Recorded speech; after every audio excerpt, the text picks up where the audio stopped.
Hello guys, सबैलाई नमस्ते छ। म चाहिँ जापानको इबाराकी ठाउँबाट हो।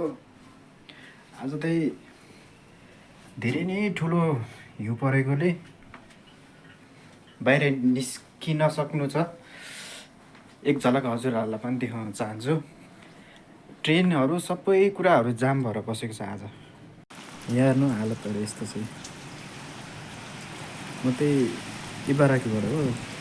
गाउँ हो, सानो सानो घरहरू, तर हिउँले सबै लथलिक्क छ। धेरै झारहरू अलिक उहाँ पर पर्दै बिहानको टाइममा चाहिँ बादलहरू नलाग्ने गरी फुजी चाँद पनि देखिन्छ। यस्तै छ। गएको त उता हो, म चाहिँ अहिले आइपुग्नु परेछु। यस्तै छ, बेत्तर छ। पुरै हिउँ सानो सानो घरमा छतमाथि पुरै सेतो सेतो सेतो सेतो छ सबैतिर।